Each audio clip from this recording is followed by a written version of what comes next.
If your business runs on 5 different apps, 12 browser tabs, and one spreadsheet that everyone's afraid to touch, it's probably time for Odoo. Odoo is an all-in-one business management software that connects every part of your business into one powerful, easy-to-use platform. So instead of wasting time switching between disconnected systems, your entire business works together in real time. Your team moves faster, your data stays accurate, and you can actually focus on growing your business. Let one unified system run your entire business. From the first opportunity to the final payment, everything works together in one place. Whether you're a small business or managing a large operation, Odoo gives you the flexible platform built to grow with you. Try it today for free at odoo.com. That's ODOO.com.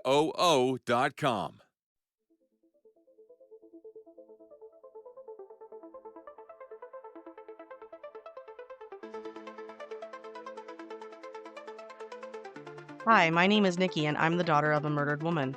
Welcome back to Poppy Killed Mommy. This episode contains discussions of domestic violence and homicide. The man mentioned in these episodes is innocent until proven guilty by a court of law.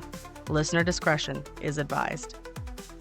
In the last episode, small podcast notwithstanding, I walked you through how words both in print and in email can erase a victim or force a case open. We read a listener's email exchange with Red Rock News managing editor Christopher Fox Graham, where my show was brushed off as a small podcast notwithstanding, and where he claimed media isn't public pressure. I pushed back with facts and with what we've lived, that responsible coverage and persistent listeners can change outcomes. From there, we pivoted to evidence you could hear for yourself, my dad's 2023 body cam interview, his first real sit-down in 32 years, confirming my mom planned to leave, questioning the 44 Magnum story, and for the first time admitting that they were still sleeping together.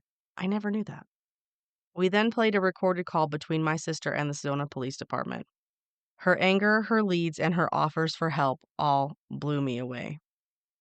We closed with a direct appeal to anyone who knew Russell Peterson, ex-wives, coworkers, friends, to contact the Sedona PD or me privately because patterns and third-party admissions matter.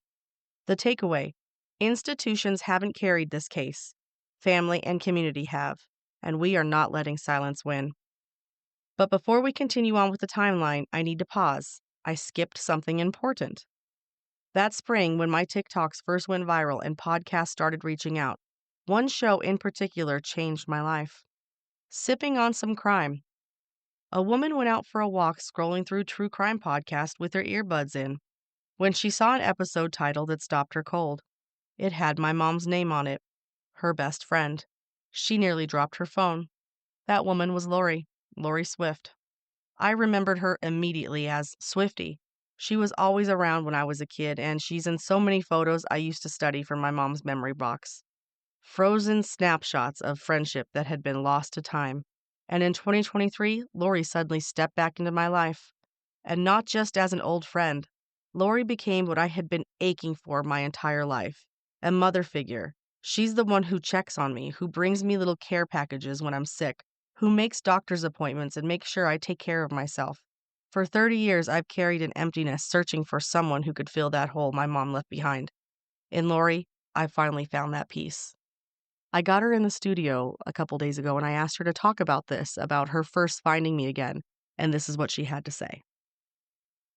Hello. My name is Laurie Swift, and I am in Cave Creek, Arizona. Talk about my friend Stacy Wasolution. I am in her daughter's Poppy Killed Mommy studio.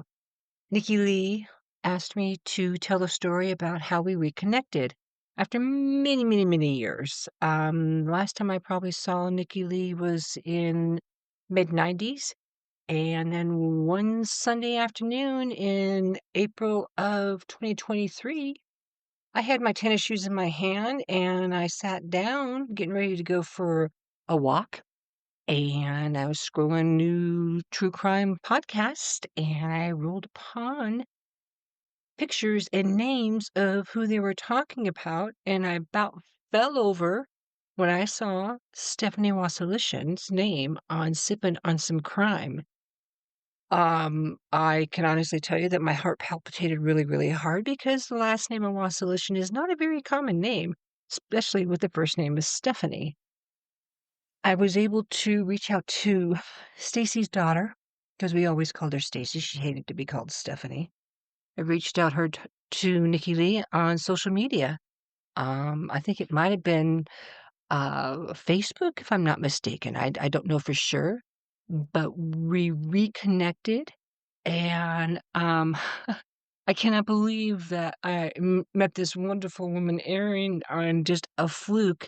I'm, trying to have good cholesterol, going for a spin before I do some Sunday chores, gonna listen to, a new podcast, and I fell upon Stacy's name. And here it is, 2025, and Nikki's got her own podcast, Poppy Killed Mommy. I'm so glad to have been able to be a part of that. I wish there was more participation. Other people would come forward and tell stories about Stacy because she was a hell of a mother. She was awesome.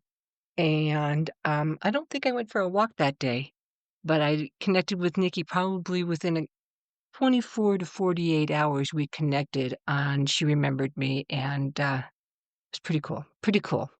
So, sipping on some crime, Erin, you're the best. Thank you so much for putting me in touch with Nikki Lee.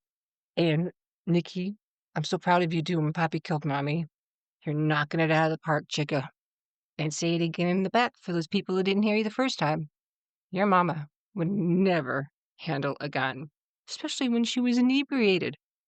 I've been that drunk with Stacy. We were weebles wobbles, okay? There's no way she would go and pull something out of. Oh, damn. She would never touch a gun. Anyway, Nikki Lee, I love you. It's Sunday afternoon. Played some game of pool with Craighead. Had an absolute blast. And now Craighead and Dustin are out there rocking it, having a good time. And I'm going to drive back to the west side. Peace out. Spring of 2023 was a turning point in more ways than one. Around April, just weeks after reconnecting with Laurie, I moved home to live with my dad. Things just weren't working at that time living with Dustin. It wasn't a breakup, but I needed space. I needed to pour everything into my mom's case, to film, to post, to go viral, and Dustin wasn't on social media like I was, and honestly, my constant recording was wearing on him. So we chose to live separately, and it ended up being the best decision for us. That spring gave me two things I desperately needed: support from Laurie and stability with my dad. It grounded me, it sharpened my focus, and it gave me the strength to keep pushing this case forward. After the whirlwind spring of 2023, with all the podcast invitations and reconnecting with Laurie, everything slowed down. There was only one more other podcast interview that summer, Morbid Matters. I remember it specifically because we recorded it on June 1st, my mom's birthday, which made it feel like a full circle moment. That summer, I was working full-time at the animal hospital. My days were busy, messy, and loud, but every free hour still went into pushing my mom's case. Writing, posting, sending emails, hoping for movement. By August, the momentum had slowed. The season felt like it was drifting into a standstill. Summer melted into fall, and fall into winter. Then, in December of 2023, something changed. Something shifted. It felt like a light switching on. One night, I went to bed after watching Home Alone, the movie I loved as a kid, and the song Carol of the Bells stuck in my head. I woke up at 1 a.m. the same time my mother died, and without even moving from the edge of my bed, I opened my phone, hit record, and started pointing up in time with the music. Every time my hand came up, the screen cut to a cover art of a podcast that had covered my mom's case that year. It was simple. No script, just me, the bells, and a gesture. I uploaded it that night, and when I woke up the next morning for the first time, a post about my mom went truly viral. 2.6 million views. That video cracked something open. And with those views came attention. People who had never heard my name before were suddenly commenting, sharing, stitching, and duetting. Podcasts were tagging me, journalists were reaching out, creators wanted to collaborate. For the first time since starting my TikTok channel, it felt like the world was finally paying attention. And then something happened that I could hardly believe. That viral video caught the attention of Morbid, one of the biggest true crime podcasts in the world. They were tagged in my post, and to my shock, they actually responded. They told me that they'd love to cover my mom's case. I held onto those words like oxygen. For a year and 9 months, I carried that hope with me, waiting, hoping, and knowing that someday Morbid would bring my mom's story to millions. But just when I thought it couldn't get any better, it did. Only 2 weeks later, I went viral again. This time with the video that has become my signature hook. I am the daughter of a murdered woman. That video was born out of an ordinary day. There was nothing glamorous about it. The weather was nice, so I opened my windows and I was doing what anyone else does on a day off. Laundry, dishes, scooping poo, and somewhere between folding clothes and scrubbing plates, I felt a wave of inspiration. I decided that every time I finished a chore, I would set up my phone and record a short clip. Every time I said something small but powerful about my mom's case, and about what had happened, and about who she was, and about how it still impacts me today. By the end of the day, I had a string of clips that told a story. I pieced them together, gave it the simplest caption I could think of. I am the daughter of a murdered woman, and I posted it. I didn't expect much, but that video exploded. It racked up 13.2 million views. 13.2 million. This one video brought me 80,000 new followers almost overnight. 80,000 new people who now knew my mom's name, my story, and my fight for justice. It wasn't just numbers on a screen. It felt like momentum, like the ground was shifting under my feet. The first viral video had opened doors, but this second one blew them wide open. Suddenly, podcasts weren't just interested, they were pouring in. My inbox became a flood of invitations. Killer Queens, 50 Words for Murder, The Murder Diaries, I Miss Her, Ice Cream Queens, The Process for Healing, Fearful Friends, Murder Mystery and Besties, Crime, Wine, and Chaos, Speculating Wildly About Crime, True Crime with Kens, Generation Y, Sinister States, The Housewives Did It, True Crime and Wine with Cheryl and Dale, Murder and Mimosas, and that's just scratching the surface, dude. Dozens more reached out. Every day I was fielding messages, trying to figure out what was real and what was sustainable. What would actually move my mom's case forward? I wasn't just chasing attention for the sake of it. I was chasing something bigger. Mainstream coverage. A chance to put my mom's name into spaces that had ignored her for 3 decades. And then at the very beginning of January 2024, it happened. I got a documentary offer. For the first time, the possibility of my mom's story being told on the big screen, the way it deserved to be told, was real. The talks about a documentary didn't suddenly appear in January 2024, though. The seeds were planted months earlier. It all started with a connection I made through another podcast, Mombies. They were supportive of me from the beginning, and one day they introduced me to a small studio out of St. Louis. That studio wanted to take my mom's case on. At first, it felt surreal. A production studio, even a small one, was saying, "We want to cover your mom's story." I can't even describe how much that meant to me. For 30 years, this case had been brushed aside, minimized, treated as if it didn't matter. And now there was someone saying it mattered enough to build a documentary around it. I wanted to scream it from the rooftops. But when I look back on those early conversations, I see just how casual they were. There were no contracts, no paperwork. Everything was verbal. Over the phone, the director told me if I agreed, I couldn't do any other cinematic works, no other documentaries, no other projects. At that time in my excitement, I barely even registered what he was saying. I honestly don't even remember him telling me that. I was just so hungry for someone to validate my mom's case and that it was worth telling that I agreed without even thinking. So backtrack now to December of 2023, my TikToks are exploding, millions of people are seeing my content, my mom's name is now trending.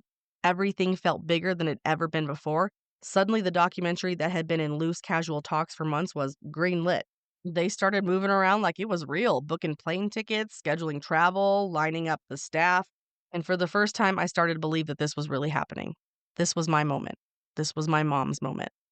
And then just 3 days before I was supposed to leave, everything shifted again. You notice how I like to say shifted, I'm sorry.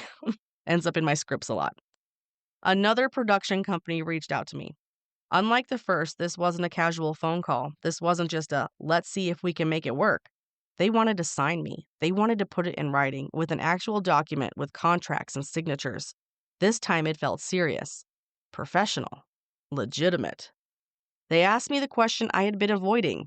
Do you have a contract with anyone else? And the truth was, no, I didn't. Everything with the first studio had been very relaxed, very verbal. That I never really thought to protect myself with paperwork.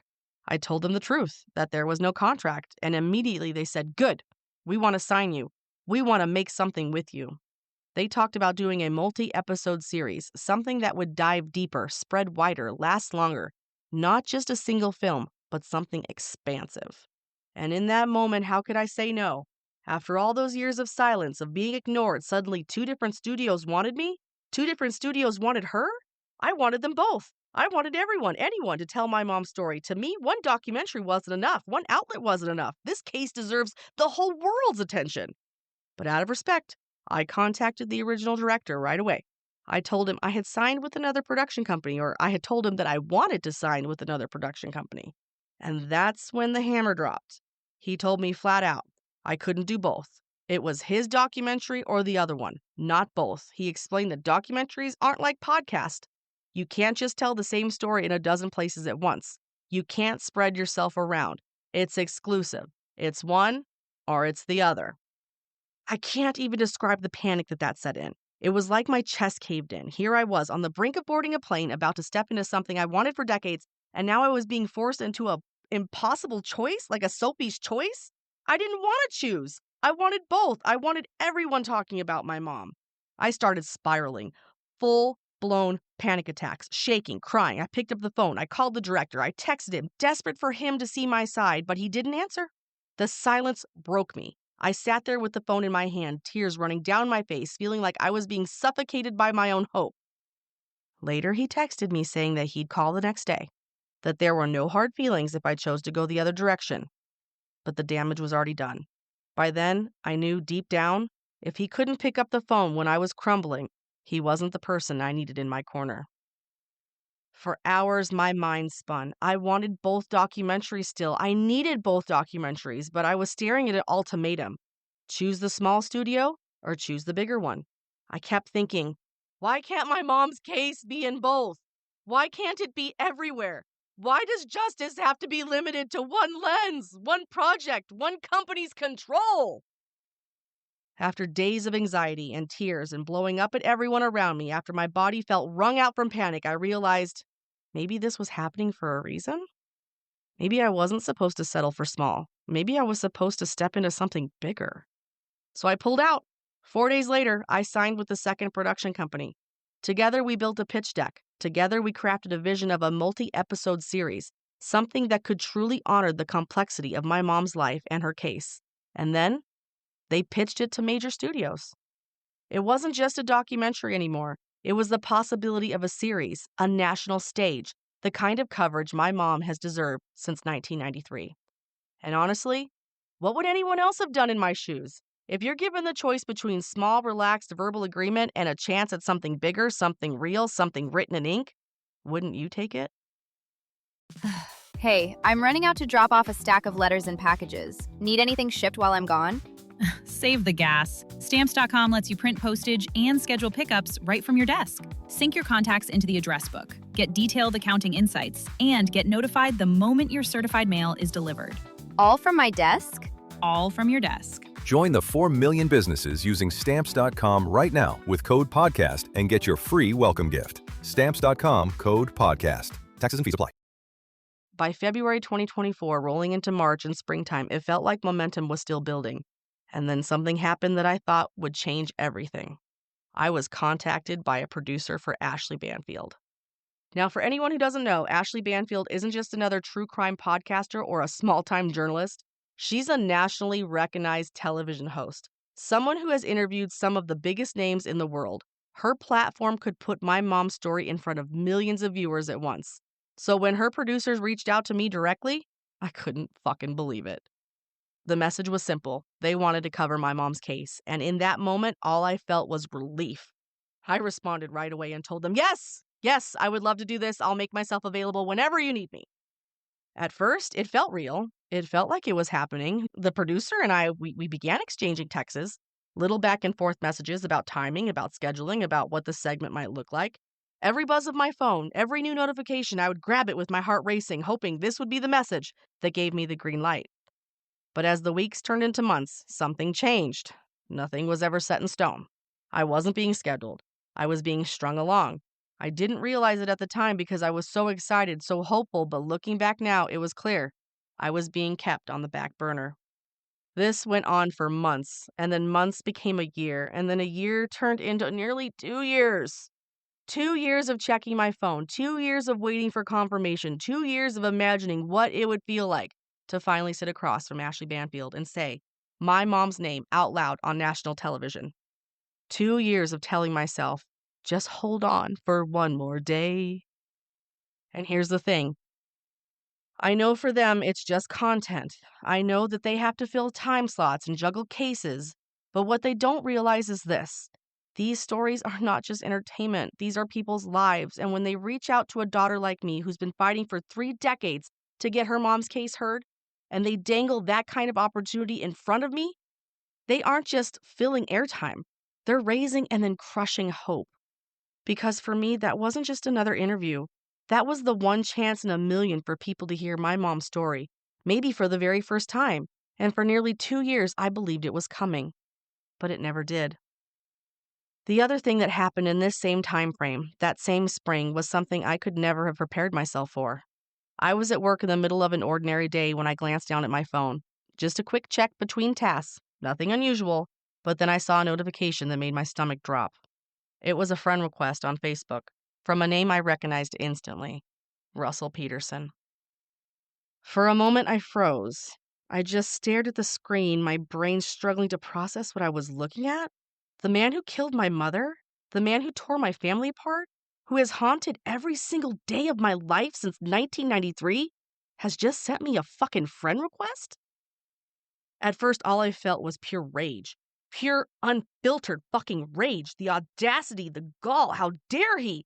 As if we were old high school buddies reconnecting, as if we were acquaintances who had lost touch, as if he hadn't brutally murdered my mother. My hands were shaking, my chest was pounding. The tears started burning in my eyes. I was so angry, so upset, so blindsided that for a split second, I actually thought about leaving work right then and there. Just walking out the door because how could I possibly finish a normal day after that? But then something shifted. Again, my favorite word. I don't know what part of me surfaced, maybe the investigative side, maybe the survivor side, but I suddenly saw it differently. I thought, wait a second. Maybe this is an opportunity. If Russell Peterson wanted to play this game, if he wanted to pretend like we were friends, then fine. Let's see what he has to show me. Let's see what I can find out. So I did something I never imagined I would do. I accepted his friend request. Not for long. Just briefly, just long enough to slip past the door he had cracked open, and in that moment, I wondered if he even realized what he had done. Did he understand that by sending me that request, he had given me access to his Facebook page? Did he know that for the first time I could look directly into the life that he was living now? So I clicked through, and what I found wasn't what I expected. It was sad. It was empty. His page was barren, hardly any friends, no real connections, no activity that mattered. Just a shell of a social media presence, and a shell of a man. It struck me then in a way that almost startled me. The person, the man who had once controlled my life with fear, the man who had once held so much power, was nothing. No platform, no voice, no audience. Why was he trying to taunt me? Was he reaching out for some twisted version of friendship? Was it his way of saying he was sorry? Was it a prelude to a confession? I don't know, and I may never know. All I know is that for a brief moment, I had access to the man who killed my mother, and what I found there was emptiness. No friends, no connections, nothing to cling to, and that in itself told me everything I needed to know. So I unfriended him, closed that door as quickly as I had opened it, and I walked away from the experience with one takeaway. Russell Peterson is a sad, hollow man reaching out into the void for reasons I will probably never understand. By the summer of 2024, the circle around my mom's story began to widen in ways I never expected. People from her past, people who had known her, people who worked alongside her, started finding me online. It began the year before when Laurie Swift reached out after hearing Aaron cover my mom's case on Sipping on Some Crime. Laurie had been one of my mom's closest friends, someone who carried memories I never heard before. And then, one by one, others began to appear. Cheryl Mendel and a few of my mom's old coworkers from Pietro's, the restaurant where she worked. With each new voice came new stories, new glimpses of the woman my mom was before I was born. But along with the memories came rumors, whispers that I had never heard growing up. The most persistent one was that my mom might have had an older child, a baby born before me, a baby given up for adoption. I remember the first time I heard it, I didn't know what to think. Could it be possible? Did I have a sibling out there somewhere? And if so, why had this been kept from me all my life? When I brought the question to my Aunt Wendy, she was firm. She told me there had never been a pregnancy in 1976, but it ended in an abortion. No baby was ever born. That was the story she held to, and she repeated it with certainty. But then there was Laurie Swift. She was just as adamant in the opposite direction. She swore that my mom had gone to Chicago, carried the pregnancy to term, and placed the baby for adoption. And then there was Cheryl, who lived in Chicago at that time. She told me she never saw my mom pregnant. She was never aware of a pregnancy. It was all fragments of a piece of a puzzle that didn't quite fit together, and I was left in the middle holding these conflicting accounts, not knowing what to believe. Was there a baby? Was there someone out there who shared my mom's blood, who had been living a parallel life this whole time without ever knowing the truth? I wanted answers, I wanted clarity, and I wanted something more solid than stories being told decades after the fact. So in the summer of 2024, I decided to take matters into my own hands. I turned to science. I submitted my DNA through Ancestry. I thought if there's a sibling out there, if there's a baby out there that's born in 1976, maybe this will prove it. After the results came back, I stared at them with my heart pounding, and then I saw it. I did have a brother. And for a few dizzying moments, my mind spun with possibilities. Could this be him? Could this be the child everyone had whispered about? Could my mom really have had a baby and given him away? Thoughts were overwhelming, and for a few minutes I let myself imagine what that would mean. That there was somebody out there all this time, that I had a brother who shared my mother's face, her blood, and her story. But then I reached out. I contacted him. And as we talked and as we compared details, the truth began to unfold. This wasn't my mother's child. This wasn't the baby from 1976. My brother, yes, but from the other side of my family. This was my father's son. It was still a discovery, and it was still meaningful, but it wasn't the answer to the rumor. It didn't solve the mystery, that question whether my mom had a baby before me. It remains hanging in the air, suspended between the certainty of my Aunt Wendy's words and the conviction of my mom's friend Laurie. The summer I found out I had a brother was already overwhelming. And then something else happened that I'll never forget. Out of the blue, I got what sounded like a once-in-a-lifetime chance. A major true crime YouTuber wanted to develop a documentary about my mom's case. When I heard the name, my stomach flipped. This creator has millions of subscribers and can put forgotten stories in front of an audience big enough to move mountains. I was starstruck. I said yes immediately. It wasn't just the size of the platform. I was told that a veteran advocate that I trust, someone who has walked this road and knows how to protect families, would also be involved. That made this whole thing feel safe and possible. A kickoff Zoom was scheduled. I expected to see the advocate there steadying me. The day before, they had reached out and they told her that she was no longer on the project anymore. It knocked me off of balance, and I told her how much I needed her, and she reminded me gently, "Your voice matters. Speak up if that's how you feel." So I decided I'd ask directly. When the Zoom started and my camera came on, there was the creator right in front of me.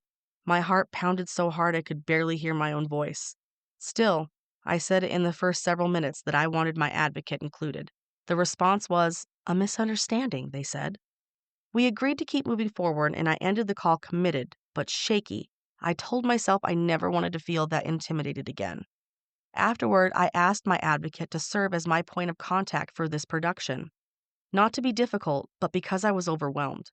She knows the terrain, she's my friend, and I wanted to focus on telling my mom's story while someone I trust handled logistics. The email back from the production team was polished, but underneath it felt defensive and controlling.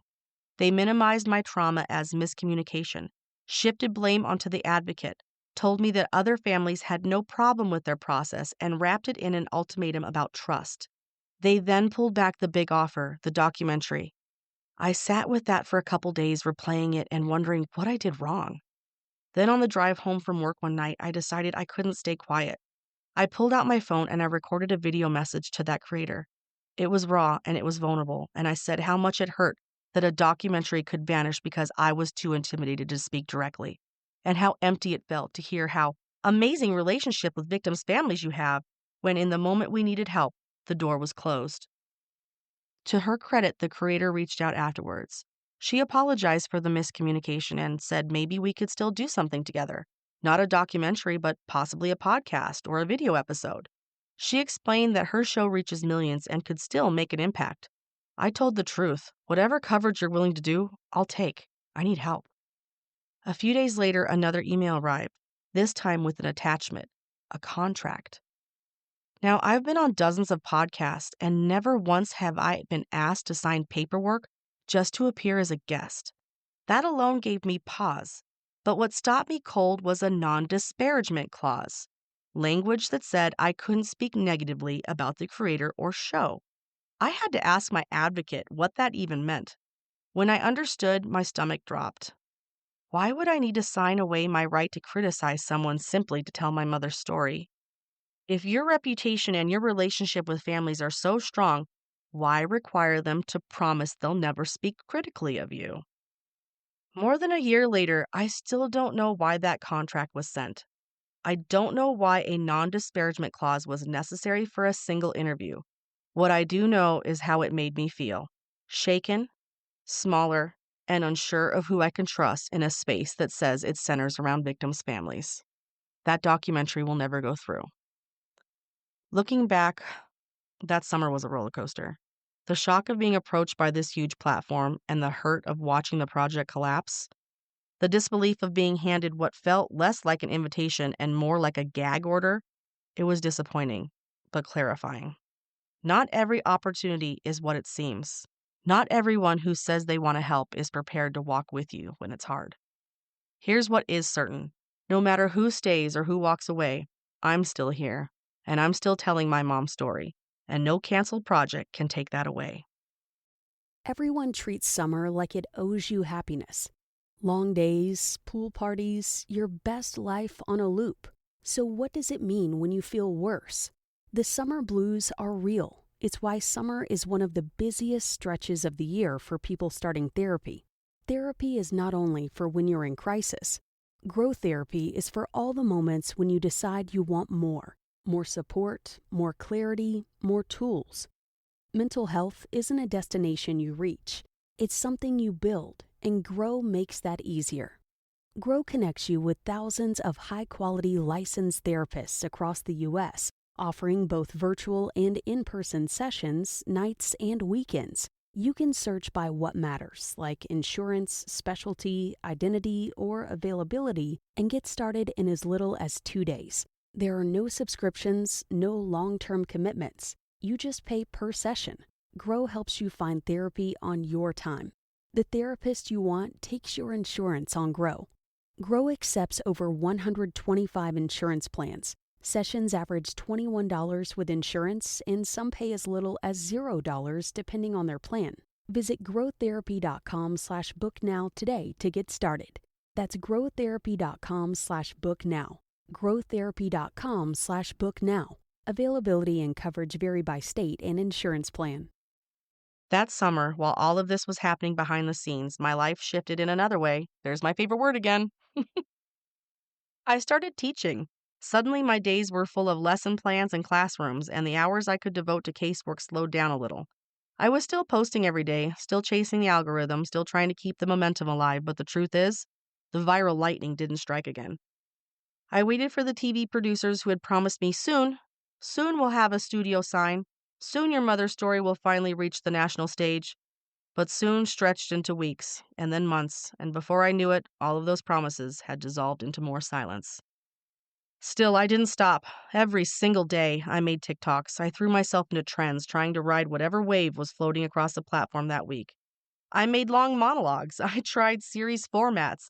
I even experimented with storytelling styles like Risa Teresa. Do you remember the Who the Fuck Did I Marry miniseries that took TikTok by storm?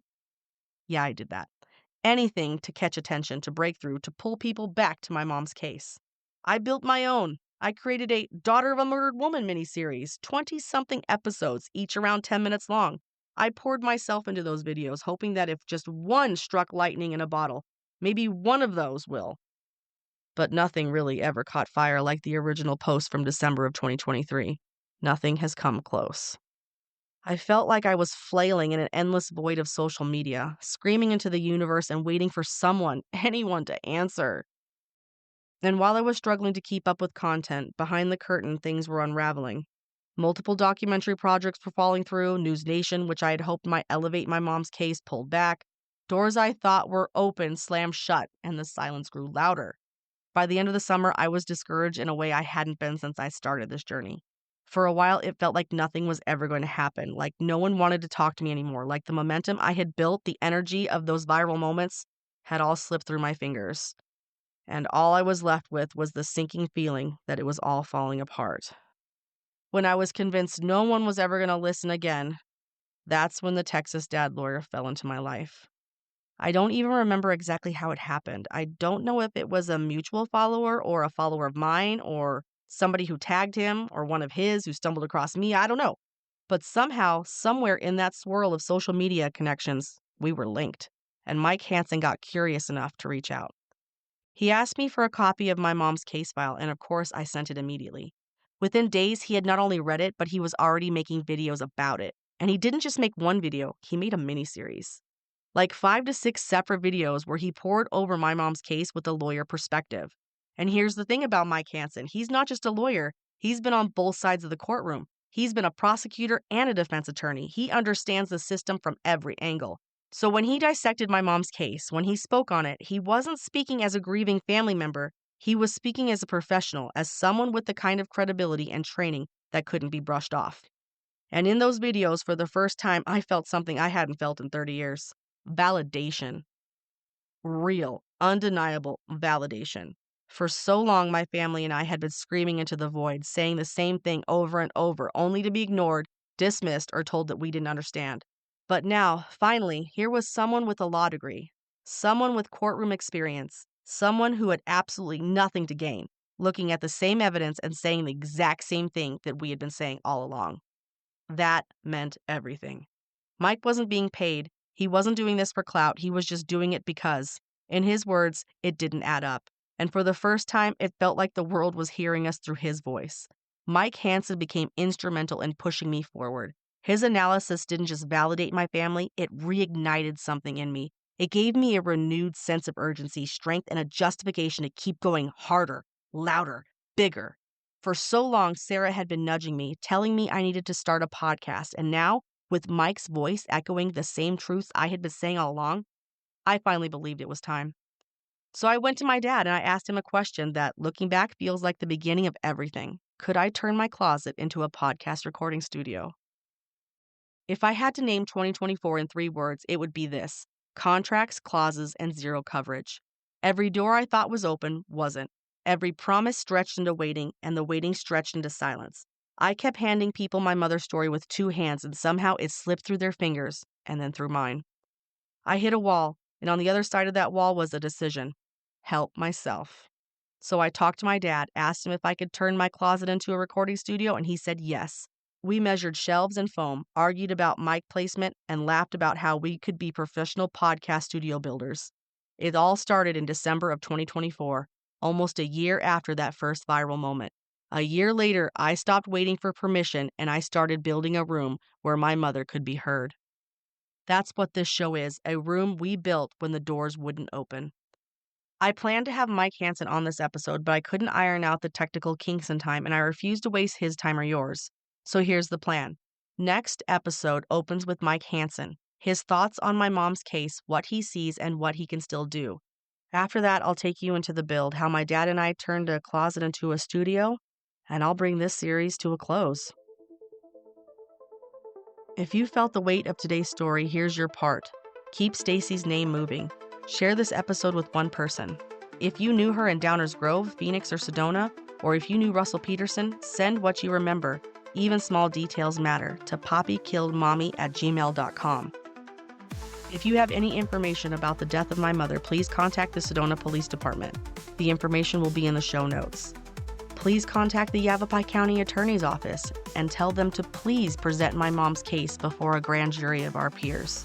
Also, contact the Red Rock News. Tell them the community is watching. Ask for balanced coverage, not just one-sided.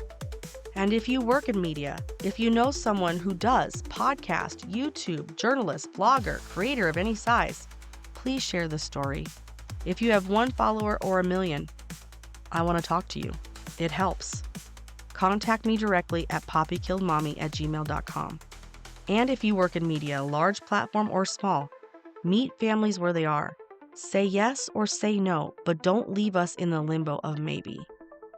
To everyone who has helped me build this room, my dad, Melissa, to everyone who has taken the time to listen to this story, thank you. I am tired of waiting. I am done with permission, and I'll do it all myself, and I'll take you guys along with me. I'm Nikki. I'm the daughter of a murdered woman. This is Poppy Killed Mommy, and thank you for listening.